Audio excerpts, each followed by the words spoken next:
Well, a big welcome back to the summer term here at Logic. Although we've only been back for what is, I think, 8 days going into our 9th day at this time, it's already bank holiday weekend, so we're looking forward to a long weekend, and then 3 short weeks back before half term. It really is high impact in a short space of time over the course of this half term.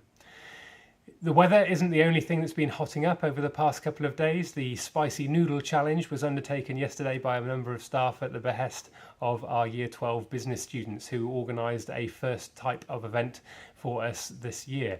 It was really great to see the number of students involved, but also the lengths at which the students went to make this event such a success, be it from the admission forms that we all had to sign, wavering our own health, to gathering interest from students and putting up really well designed posters around the school. The event was really good and got a number of people around us all at lunchtime.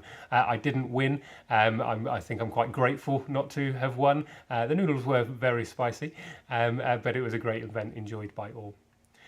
The news of the cyber attack at Marks and Spencer's will probably not have escaped your attention, and I think it is a welcome reminder that we do all need to be more vigilant about our security online.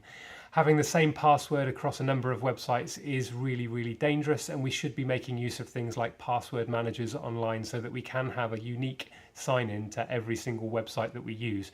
Now, it might seem crazy to try and think about, well, how am I going to have a different password for every single website that I use? But password managers are a great tool to help you do that.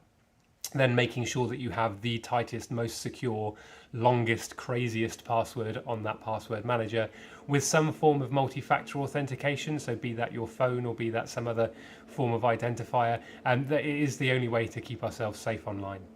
It is pleasing though that cybersecurity does continue to be at the forefront of things, again pointing in the direction that our curriculum is aimed in the right place and aimed towards the future, ensuring our students are at the forefront of those sorts of technological changes. On that front as well, we have an opportunity coming up for Year 12 students to get involved in a project with Ernst & Young. Specifically, it's a networking breakfast that's taking place on the 15th of May. It's called Generation Z and the AI Skills Gap. Students in Year 12 that are interested in this opportunity should contact me directly. It does mean an early leave from Feltham Station, so we'll be leaving at 7 o'clock in the morning on the 15th of May to head down to Covent Garden to an event that's hosted by Ernst & Young. I'm part of Smartphone Free Childhood, so as a parent myself, it's something that I've signed up to and receive information from regularly.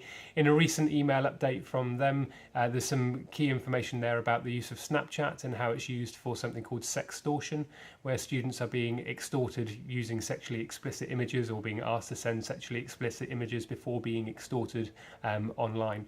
It also points to the rampant sort of drug proliferation through that service.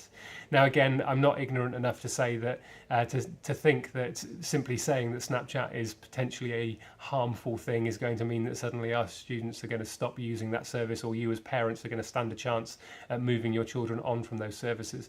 But I think it's really important that we're aware of the dangers that exist on those platforms so that we're better informed to be able to have conversations with them as adults about the dangers that they face online. I've put links in the email for the reading that I've done around that, and it may be of interest to you as well to have a look at some of those things.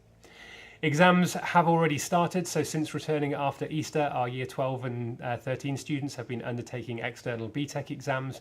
Next week, our GCSE exams start with business on the Wednesday, and then we've got a full-on week of exams the following week with everything from English through to maths. It's going to be a really tough time for those students at that time. Intervention continues to run after school, and it's been great to see how students are preparing for their exams. Even at lunchtime, students gathered round tables, making sure that they're doing all of that last-minute preparation, which is fantastic. We have a vacancy on our governing board, so if you are interested in becoming a school governor, then please do get in contact for a no obligations chat. Those people are really important to the ongoing success of the school because they do help hold us to account. So if you are interested in potentially becoming a parent governor, then do get in contact with us. Finally, we are launching a new reward system across Key Stage 4, which will see students collecting wristbands depending on their effort scores across the course of the week, which lead up to things like pizza parties and then hoodies towards the end of the line. Please do have a chat with your child about what that entails, because we think it's one of those things that is really important to our ongoing success, is that we find new and innovative ways to celebrate the great work that goes on here. That's it from me. I'll be back with you in a couple of weeks to give you another update then. Thanks.